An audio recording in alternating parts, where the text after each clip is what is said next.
Well, good afternoon. Good afternoon and welcome to another Webinar Wednesday hosted by Cal State Bakersfield Small Business Development Center. This is webinar number 303, number 303, December 20th, 2023. I'm Kelly Bearden. I'm your host today, and I'm also the director of the Cal State Bakersfield Small Business Development Center. So welcome. I think we got a great year-end webinar today. Back like last year, we have Jay Thompson, our CSUB SBDC award-winning business consultant, and a lot of things to go over as we wrap up and put a nice tidy bow on 2023. So what's up today? Our last webinar of 2023 on December 20th. Well, there's a lot to know before 24. Yes, a lot you need to know before 24. And we're going to be covering a lot of those items today and a lot of other resources. There's going to be some last minute tax tips and strategies and some of the other legal aspects of incorporating or running a separate entity other than a sole proprietorship. So if you're an LLC, an S corporation, etc., going to be some great tips for you along that line.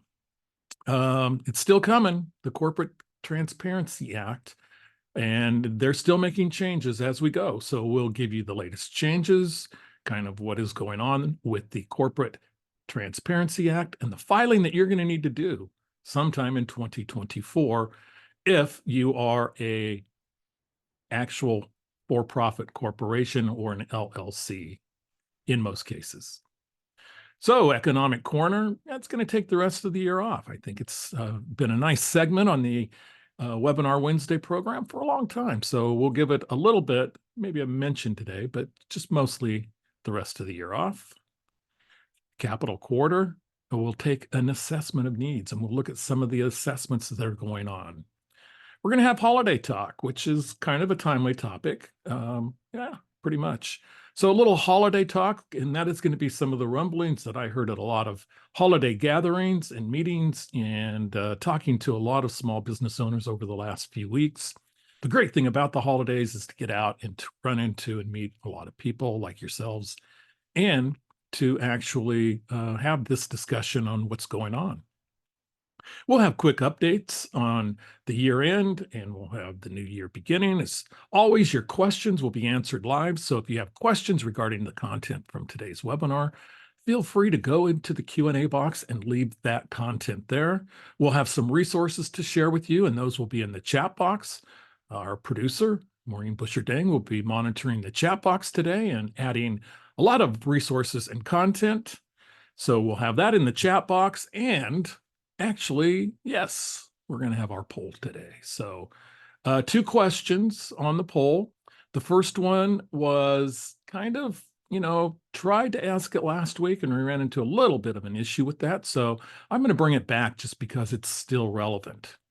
So we're going to launch our first poll question.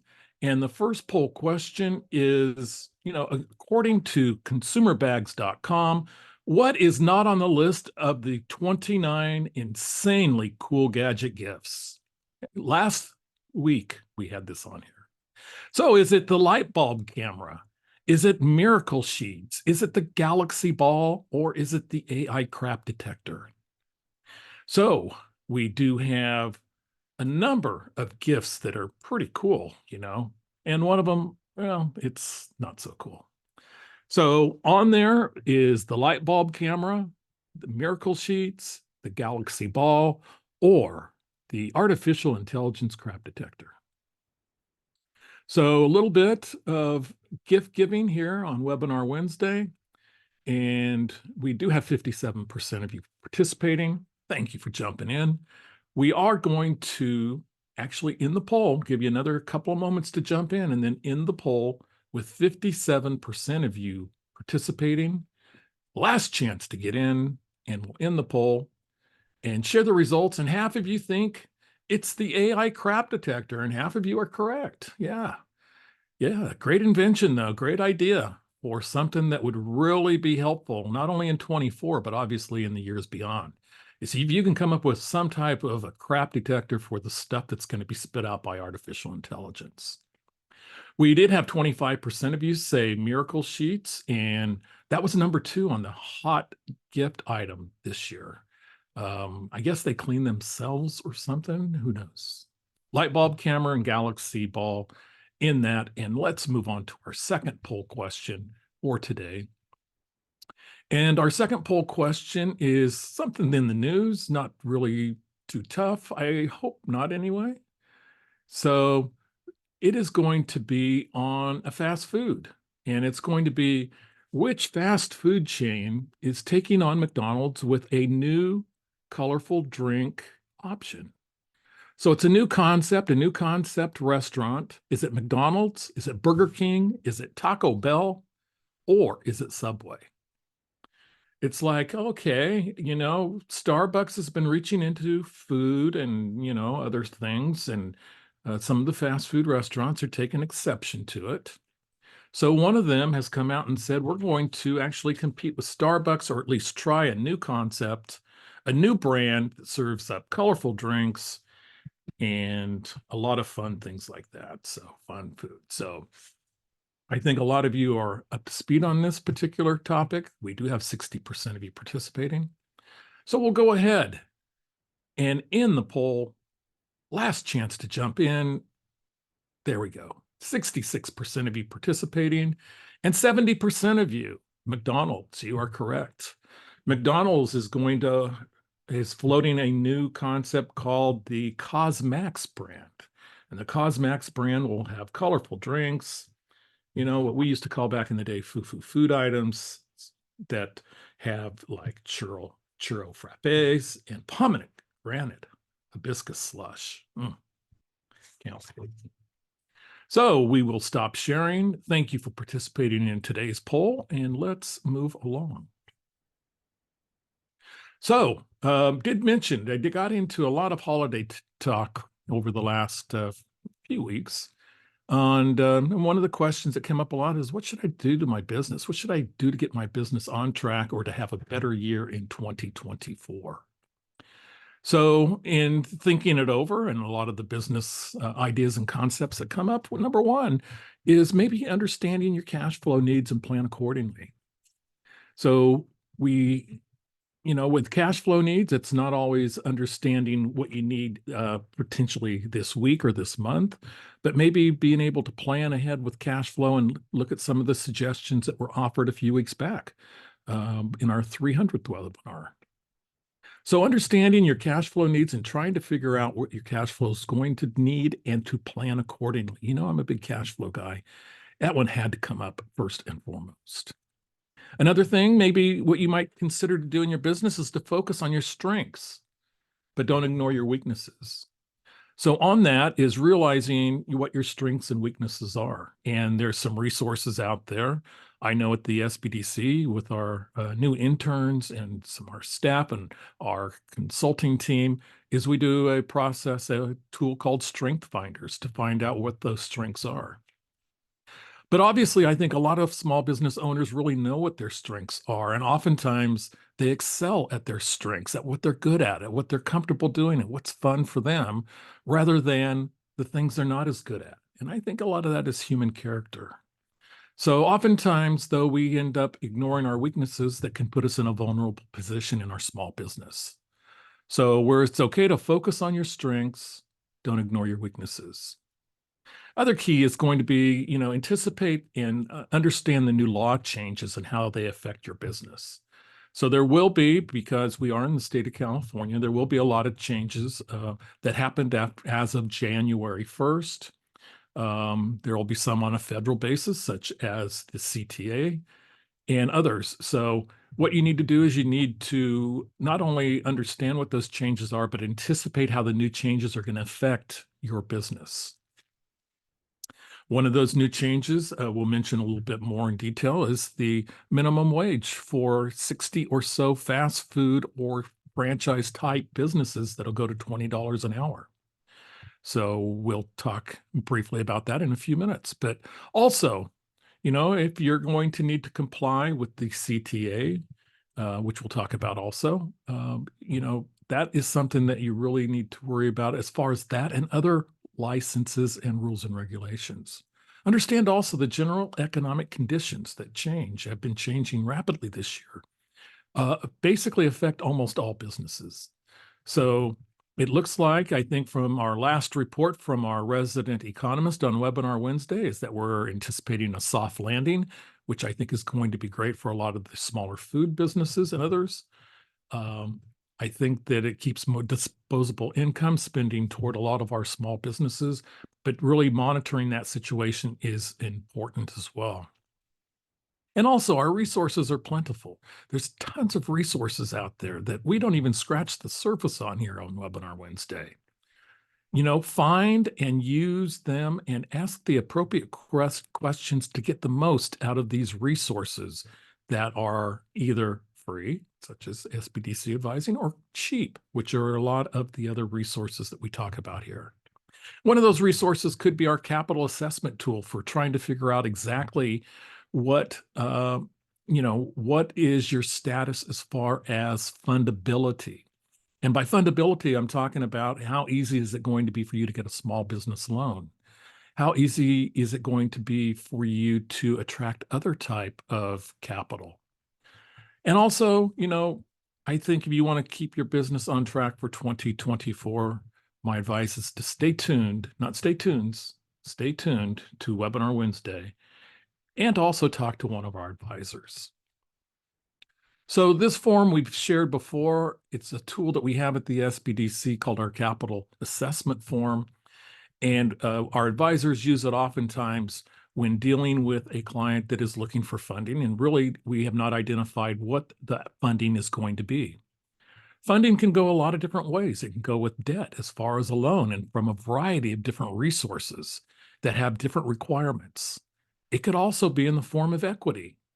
It could be a partner, for example, that jumps into your business. It can be a lot of different other factors that come in. So we've talked about debt and equity. It could also be maybe you're dealing with a family member. And because most or a lot of small businesses start with your personal funds and your friends and families first before seeking out other forms of capital. So this is a tool that we invented a number of years back to try to get as much information to try to make and come up with the best type of funding that is available for new and startup businesses. So it contains everything that you might want as from a standpoint of advisor to understand exactly, what we have available. There's our capital access form and how it can assist you in actually provide the information to pull out that information to find that small business capital that you need. Another thing in 2024 that we've talked about a lot in 2023 are mom and pop dining options and mom and pop businesses, which are, I believe they're under siege. And we did mention the 2024 minimum wage going up on April 1st to $20 an hour. So from our standpoint at the SBDC, it's going to affect a lot of the things that we do and a lot of the things that we consider. For example, at one time, even though there are still opportunities, 10 years ago, a food truck was an excellent way to get into business and to maybe transition to a brick and mortar location. But now, with labor costs getting much higher, and there is limited volume that you can do out of a food truck, there are going to be some winners that we'll be sharing with you in that particular space. But is it still the golden opportunity that it was 5 or maybe even 10 years ago? So mom and pop dining options remain under siege, and it's because of that $20 minimum wage that essentially, if you're looking at a business to where you're paying $16 an hour, let's say the minimum wage, which I believe it goes up to in California on January 1, that's a big spread between $16 and $20. And now $20 is going to be what those other businesses are paying. And also there can be some migration from our mom and pop and our other businesses to those particular type of businesses. Let's face it, if you're making $16 or if you're making $20 an hour on a 40-hour work week, that's $160 a week. And that's pretty substantial for a lot of individuals. So again, that law is for franchises for 60 locations or more. It exempts those who bake their own bread on site, such as Panera and Subway. And really, do they really bake their own bread on site? I mean, do they have the mixer going? Do they come up with it? Is it produced out of state, potentially using low minimum wage labor and then frozen and sent to those locations where it's baked? Hmm. Uh, I'd like to be proven otherwise, but that's my opinion. And really, that is a problem with a lot of the mom and pops, is that really to do the food prep and to do everything, you're doing it with a high minimum wage rate in California. When Taco Bell, when they sell their tacos, or excuse me, when Jack in the Box sells their tacos, which, interesting and, I have to admit, a tasty product. But those are manufactured to the tune of about 700 million in 3 plants in low minimum wage states. And then they are frozen and shipped to their locations.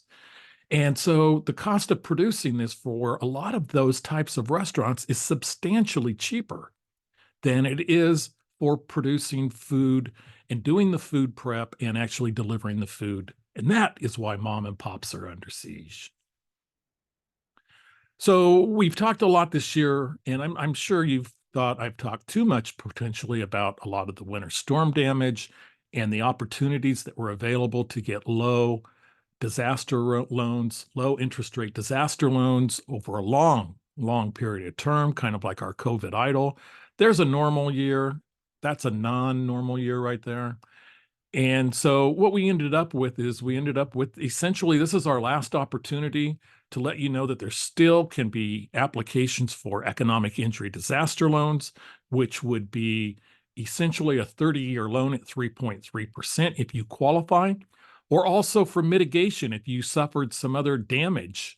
And to prevent that type of damage in the future, you can actually have a loan at a very low interest rate to mitigate those damages for future losses. By the time we come back from our holiday break on January 10th, both of those deadlines are going to be closed. But economic injury disaster loans, if you can get it at 3.3% for 30 years, we heartily recommend it. And we recommend you looking at all the tools that are available that the SBDC has for your business, which includes SBA funding, for example, and working with SBA lenders to try to get your loan package ready. Obviously, you're here on Webinar Wednesday, which is one of our tools. Also, we do a lot in cash flow forecasting. You get to hear from our resident economist.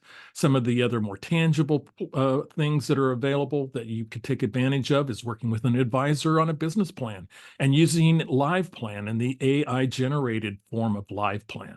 So working on that particular business plan is essential.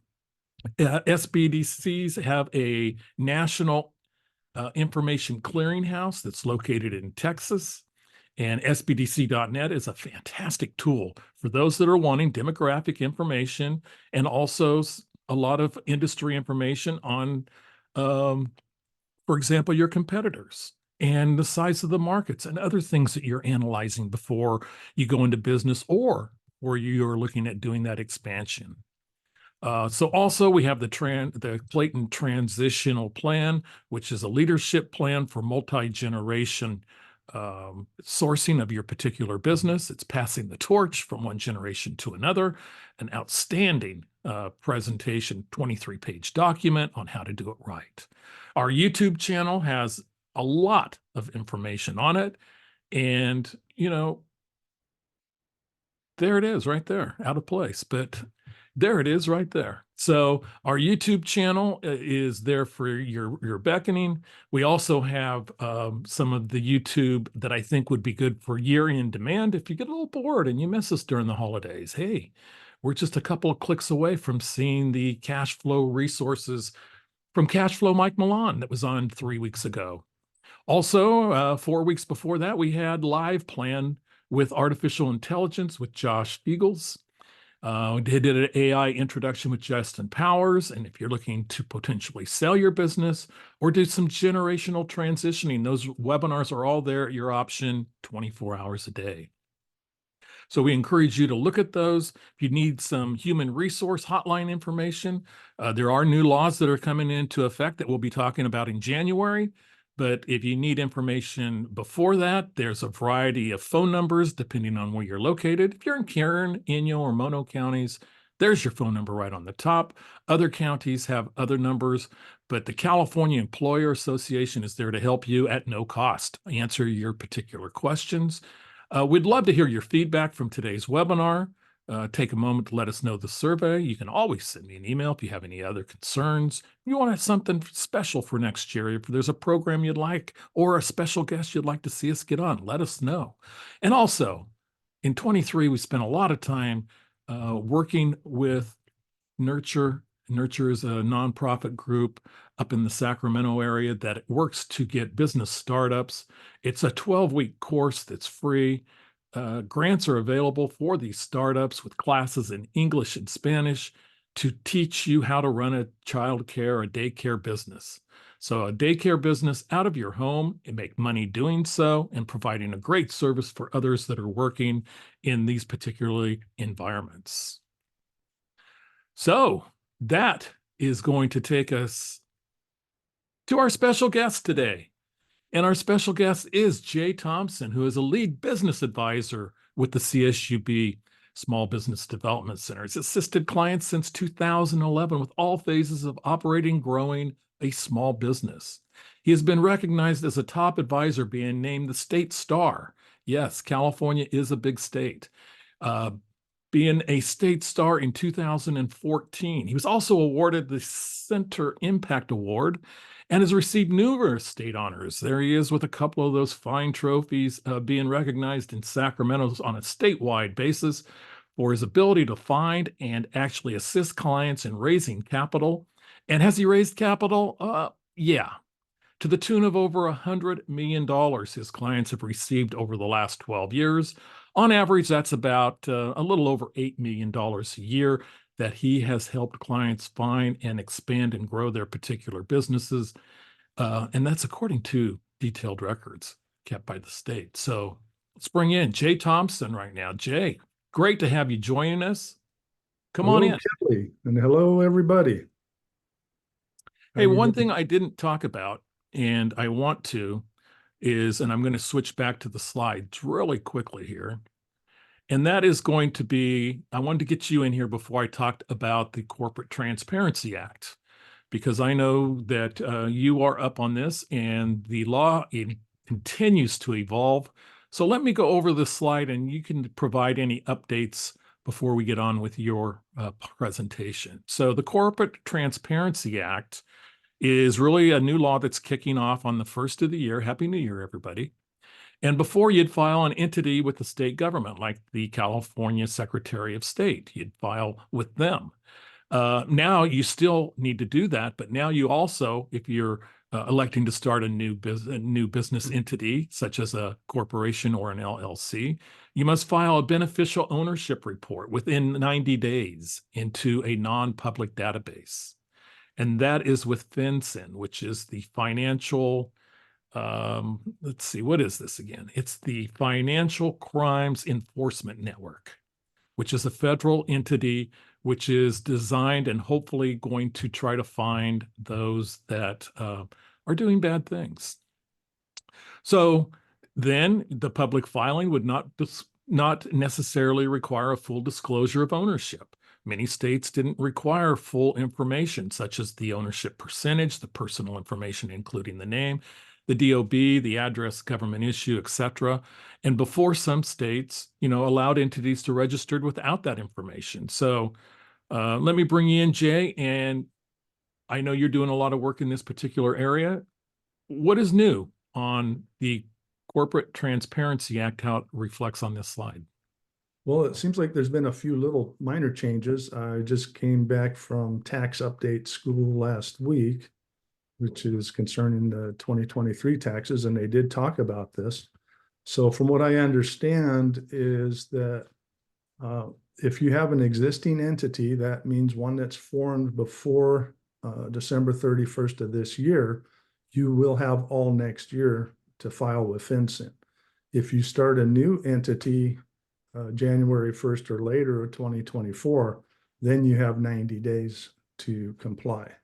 I think I would just keep that 90-day compliance rule in my mind and do it when you can. You can't file now. I know there's people that are getting emails from various parties that are saying, hey, give me your information and I'll do this for you. There's going to be an online website that the filers must register with FinCEN to be able to do the filing, and that's not going to be open until January. So be prepared, but hurry up and wait.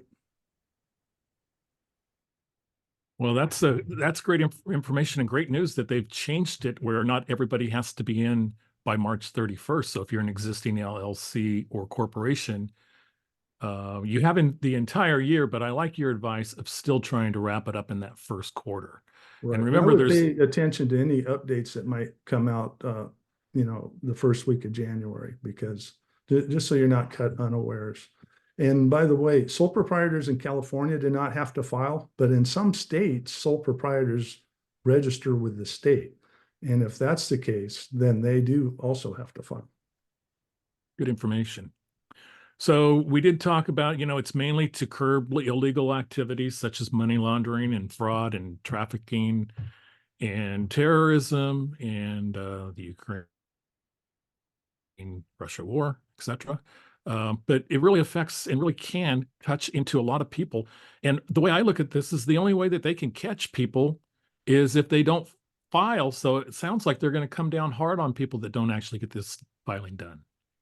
That is true. And there's a $500 a day penalty for non-compliance. And they're very kind. They do put a cap on it of $10,000, but that $500 will add up pretty quickly. So be mindful of this. Okay, well, great. Well, you got a lot prepared for us. Take it away, Jay. Yeah, let me see if I can share my screen with you. So once again, hello, everybody. It's good to be here. And I should have said thank you, Kelly, for that nice introduction. I mean, my wife was hoping that I hurry up so I can take out the trash. But anyways, here's my disclaimer. And the presentation, I mean, I try to do the best I can on getting you the best information, but please be mindful that this is not to be considered as specific advice to you. It's for educational purposes.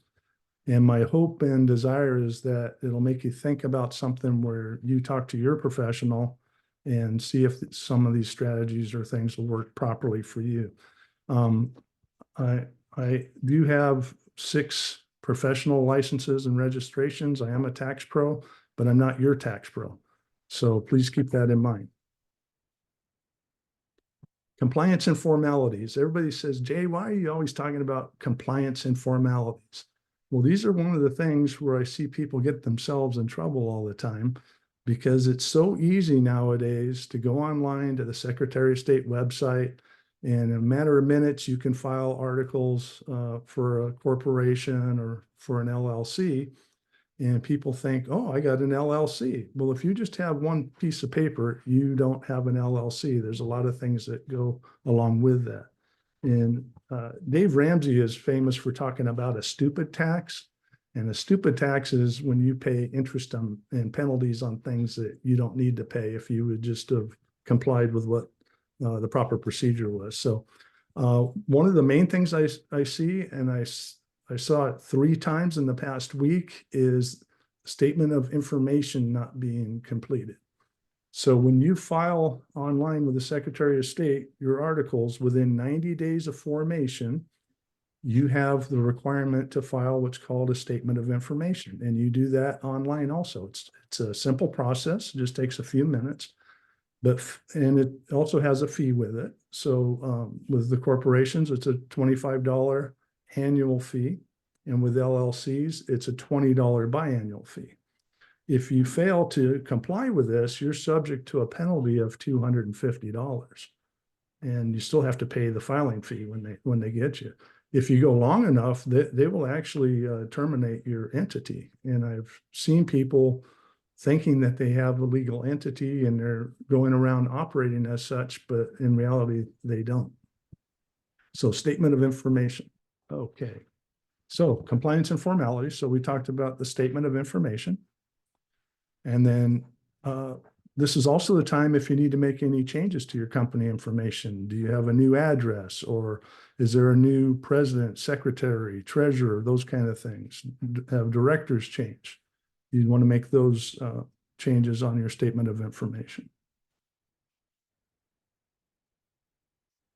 Okay, here's a big one. Have you completed your annual meeting minutes? So for corporations, you should have annual meeting minutes for shareholders and your board of directors. And they should also be from year one. So initially, you're going to have organizational meeting minutes. And then every year after that, you'll have annual minutes. And I had a client come to me several years ago that they had purchased a corporation that was formed in 1965. And they purchased it, and I think it was 1979. And I told them, bring me your corporate record book so we can review that. No minutes had been done since the original organizational meeting minutes in all those years. So we went back, and you can't backdate, but you can recreate. So we recreated meeting minutes for the past 10 years, and that should be good enough. I had legal counsel that told me that was right. So anyways, it's not hard to do, and your SBDC consultant can guide you with that. I have a form we use, but it's something just to be mindful of. And when we talk about compliance and formalities, why is it so important?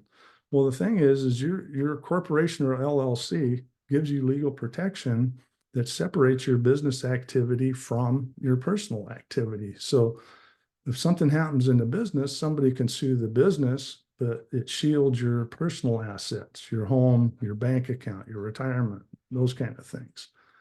If you don't follow the compliance and formalities correctly, the corporate veil can be pierced, and those things can become attachable.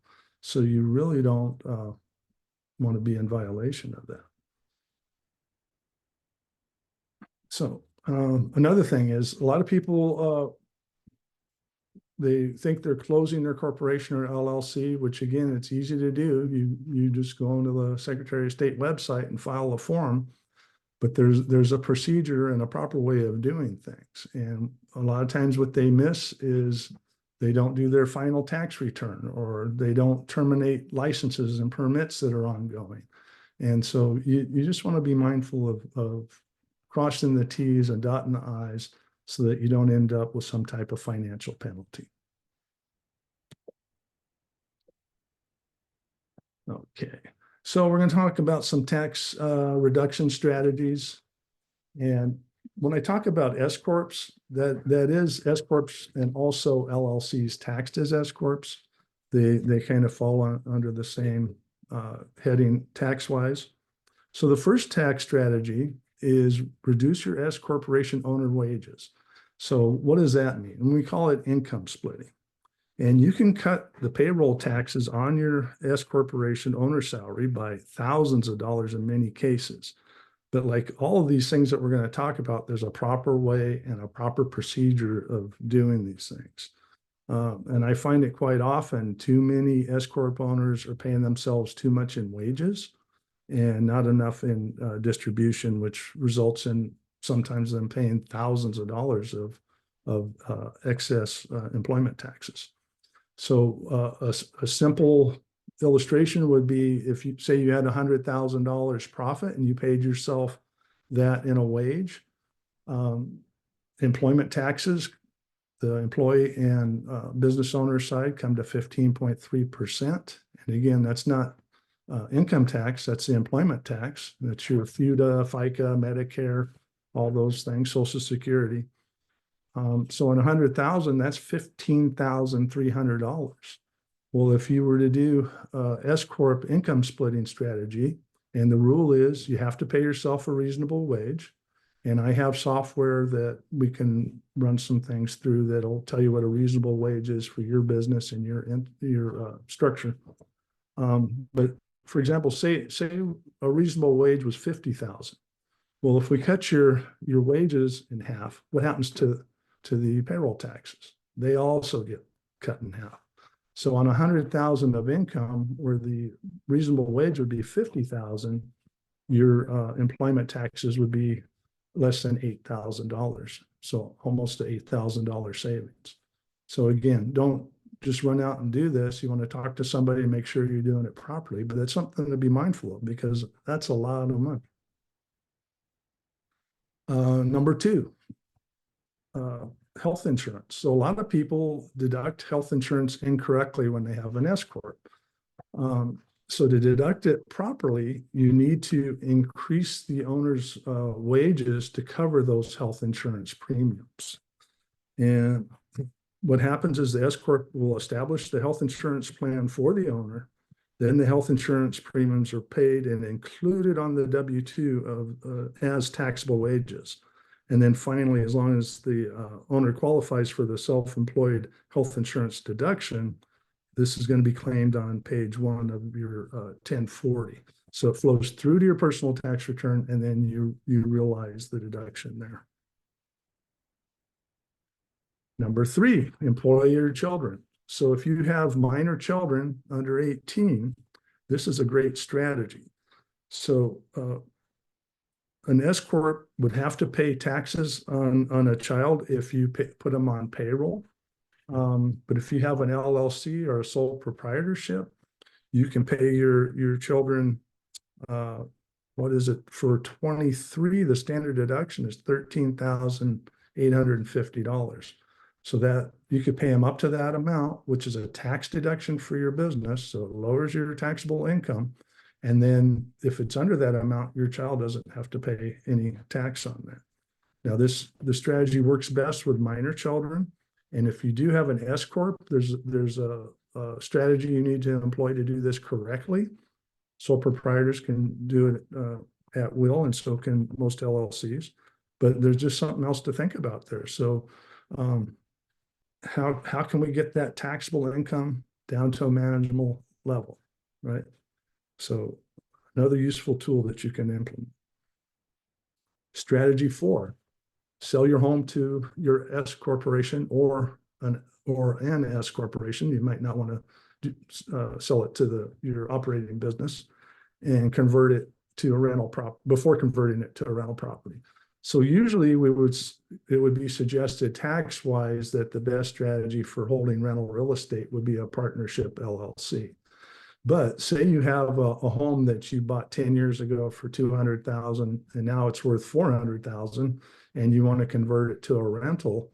If you just converted it in the old method, your basis is going to be what you purchased it for, the $200,000 plus any improvements. If you sell it to the S corporation, the basis would assume the sales price, which would be the current market value. So now you have a step up in basis.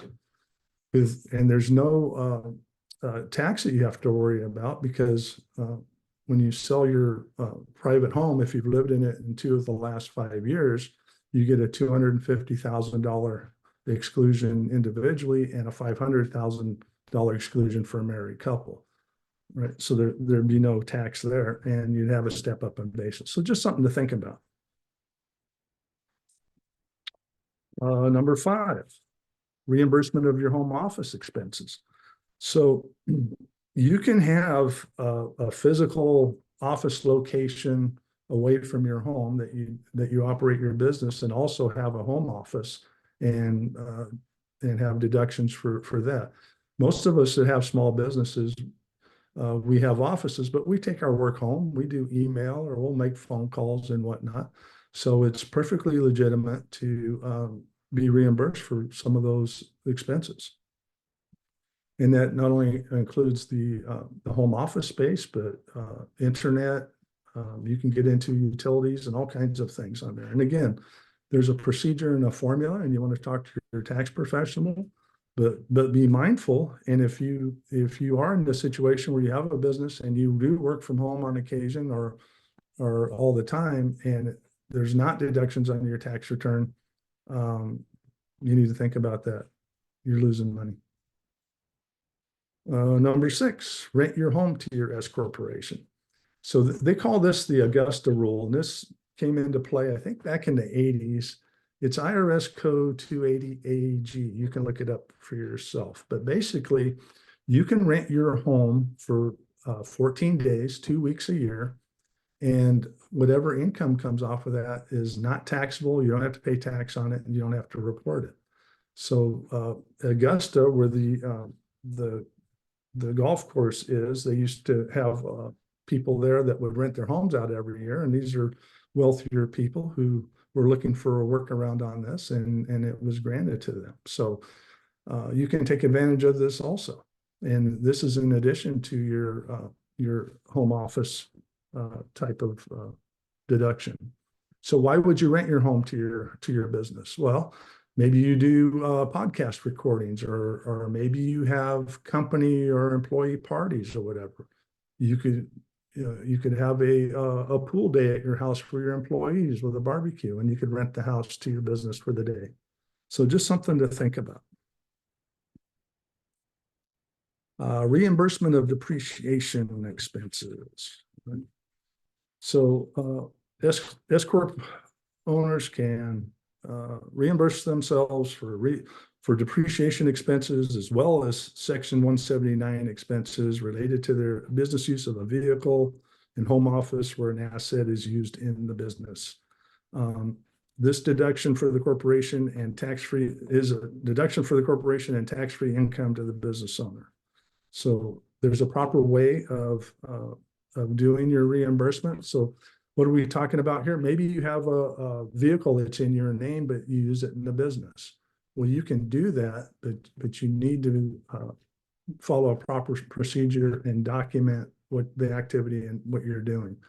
And the term is accountable plan. Accountable plan is an employee reimbursement plan. And if you don't have one, or you don't know what that is, you probably don't have one. You need to have one.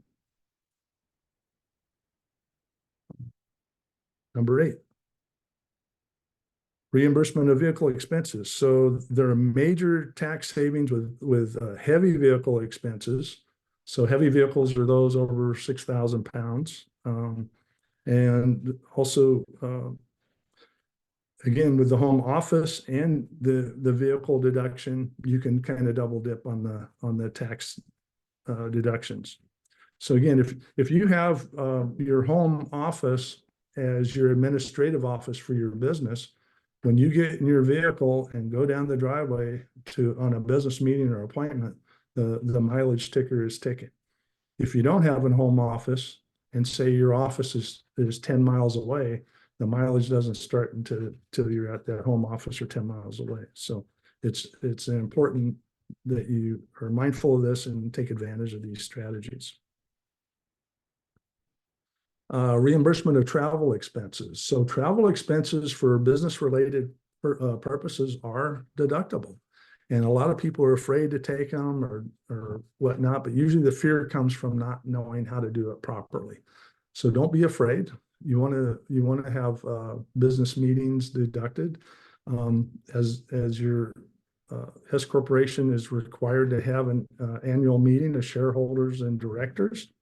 That meeting can really be anywhere in the world. Now, all these things need to be legitimate, and they need to be reasonable, I would say, but think outside the box a little bit on these things. If you have a legitimate reason to travel somewhere, take the deduction. And what's the last one we're going to talk about today is cell phone expenses. So your personal cell phone can be deductible as a business expense if it's ordinary and necessary in the use for your business. So there are rules to make it deductible again. One of the rules that they say, and the IRS doesn't get too stiff on this, but one of the things is that you're supposed to have a dedicated line for your home. Well, a lot of people, all they use is their cell phone now. They don't have a landline for their home anymore. So what I suggest is that you get yourself a Google Voice number. It's a free service with Google. And now you have a telephone number. It takes messages, and it will forward them in the form of a text message or an email to you. And you just put a message on there. Hey, this is Jay. I'm not home right now. Please leave a message. And if I ever have a situation where the IRS says, hey, we don't believe you have a dedicated home phone, I go, well, let's call this number. And there you go.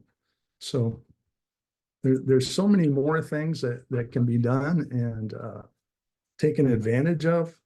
I have a whole nother list of items for sole proprietors. And if you have an interest in that, we could talk about that. Previous to COVID, we were doing lunch and learns on like almost on a monthly basis. And if you do have an interest, reach out and we might start that up again. And what we would do is have people come into our office, give you a light lunch, and we would go over topics that interest you and really get down into the details of how they work and how you could take advantage of them properly. So again, I want to thank Kelly for having me on here today. And once again, Merry Christmas, Happy New Year to everybody. And there's my contact information. Feel free to reach out. You can email, that's my cell phone. You're welcome to call or text.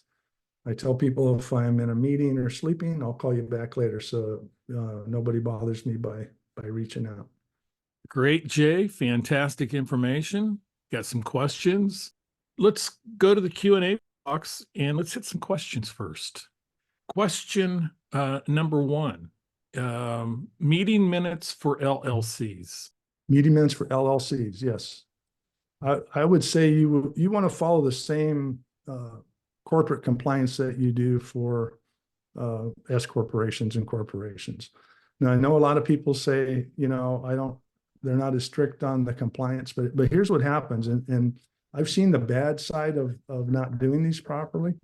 One is if you have a legal issue and say somebody sues Kelly, and they say Kelly did this or that, and they go to court and blah blah blah to the judge, and the judge says, "Mr. Bearden, that's terrible. What do you have to say for yourself?" And Kelly says, "Well, Your Honor, they can't sue me. I'm an LLC. They have to sue my LLC." And the judge turns back to them and says, "He's right. He's an LLC. You can't sue him. He's an LLC. Mr. Bearden, where's your corporate record book?" And if you don't have a legal binder with your meeting minutes and your legal documents, that could be quite an issue. The other thing is with the IRS in tax audits. If you're operating as a legal entity and they do an audit on you, they want to see your record book.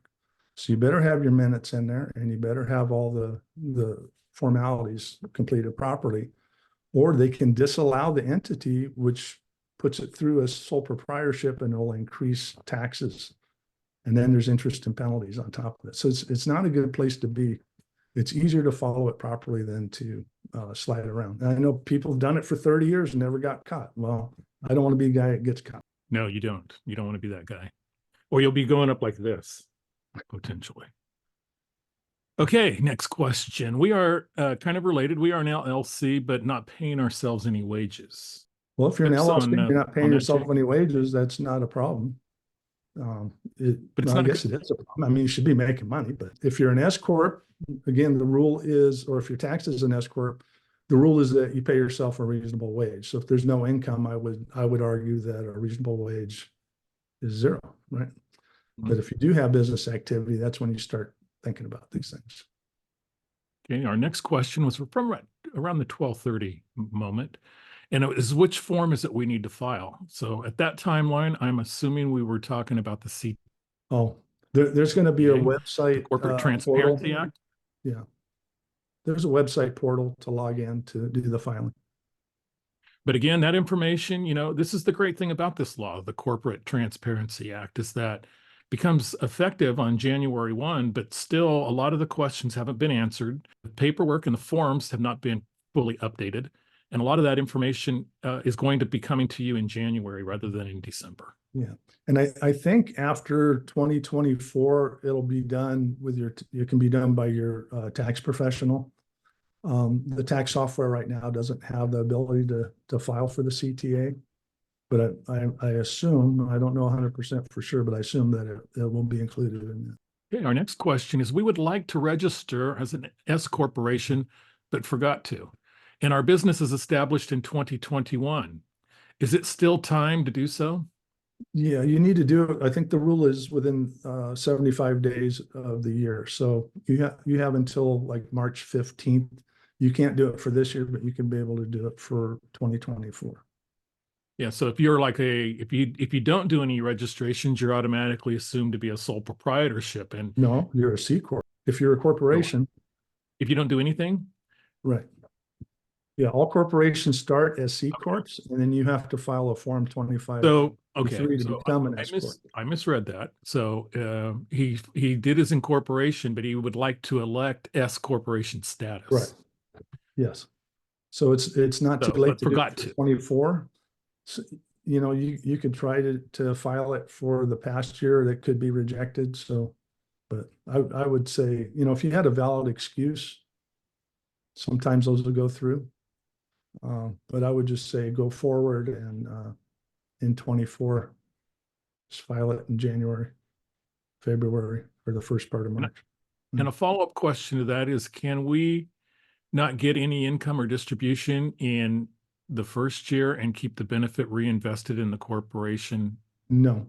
So So S corps are pass-through entities, and I have this come up all the time. I had a client last year who he had like 300,000 of cash in his business, and he's like, I don't want to take a distribution because I don't want to pay tax. Well, you're going to pay tax because whatever the profit of that business is flows through to your personal tax return via a K-1. So you can leave it in the business or take it out. Doesn't matter. You're paying tax on it. would potentially a better strategy be, since he hasn't yet elected S chapter, to just be a normal chapter C? I'm sorry. Since he hasn't elected, it's the same individual that had the last Oh, question. So he has not elected the S corporation yet. So well, yeah. Well, so if, depending on would your it be better to leave it as a income, C corp? a C corp might be better for you. Okay, because again, S corps are pass-through entities, and so the top rate is 37%, where corporate rate's 21% right now. Mhm. So if you're passing through a bunch of money, it's going to bump you up personally that 37%. The C corp might be less. So you really need to know your numbers and talk to your tax pro to see which strategy works best for you. In the past, it was yes, S corp was always better, but that's not always the case. And question for Jeff about new clients, and you see Jay's contact information. I would contact him directly. Next question is, hi, I'm an S Corp and I've been in business 1 year. I have one employee who is not me, and I do payroll for them, but I have not paid myself at all. Is that an issue? Well, the rule is you pay yourself a reasonable wage. So I would talk to your tax pro again on that. So I don't know your numbers. I would have to look at all that stuff, but Oh, could here's be. a follow on to that, is that the S Corp is still negative, still losing money. So does that affect that answer any? Could. So Okay, more again, what's the information. definition of a reasonable wage? So, Okay. Those are the questions that we've had so far. okay, if somebody's concerned about a reasonable wage for their business, I do have software to determine that. If they want to send me an email, I can email them back a link where you go through and put your info in there, and it will give you a report. And Maureen did update the SBDC.net contact information. I should note on that, SBDC.net, you have to be a client of the SBDC in order to access that. And as an individual, you cannot access that information yourself. It has to go through your advisor at the SBDC who has an account through SBDC.net in order to access that. Typically, it does take about 4 to 6 weeks to get that information. Sometimes it comes in a week or two. So it's just kind of catch as catch can. One of the other services that we're looking at, in addition to SBDC.net after the first of the year, is a industry-based software called it is called something IQ. What is it? Oh, how soon we forget. So it's something that we're going to be talking about in great specifics in either January or February once we get that new service. But we will have industry analysis information available for you as an option to the SBDC.net. Seeing if there are any more questions in here. is there a list of tax professionals that specialize in small business? I know at the SBDC, we don't keep a listing for that. There might be some, if you had an SBDC advisor, maybe they could advise you on maybe a short list of individuals. We usually don't have one that when we make a recommendation. What's the name of the app to figure out a reasonable wage? Or how do you figure out a reasonable wage, Jay? Oh, well, it's a software program that I use. And it uses industry data from nationwide and comes up with some parameters of where your wage should be. Okay, we are running along. So just wrapping things up, let's hit the chat box real quick. And there's some nice greetings and no salutations, but greetings. There's information on Nurture, the no-cost training program for new home-based childcare businesses. There's our contact information for the SBDC. There's Jay's contact information as far as his phone number and email. Can you estimate wages to be paid for a sole proprietor? Wages to be paid. So yeah, so sole proprietors don't have to do payroll for themselves, but they do need to make quarterly estimated tax payment. And those are a little more difficult. And it's going to be based on your income and a lot of your results for the year. Right. It's based on your previous year's income on the minimums on that, but yeah. Well, I continue to play Stump the Jay. What's the tax rate for a partnership? Partnerships don't have a tax rate. They're flow through. So it's going to be the tax rate of you as an individual, because the partnership money flows right onto by a form from 1065 onto your personal 1040. Correct. So it's going to depend on if you have other income, if you're married, if you have a salary from other sources, so many other factors that could go into that. Correct, Jay? Correct. So Eva says to make sure your tax practitioners are covered under their tax liability insurance. Correct. That's a big one. And, the IRS requires that you have a security plan in place now because there's been so much fraud and information stolen. But yeah, and then insurance has gone way up on us too. So like everything else, but yes, make sure that they do have adequate insurance. Can you give further information about quarterly taxes for an LLC doing taxes as a partnership? LLC is not going to. Is it a partnership LLC? Is that what you're talking about? I can only let's see. Can you give further information regarding quarterly tax and the answer to that was yes. Thank you. It is.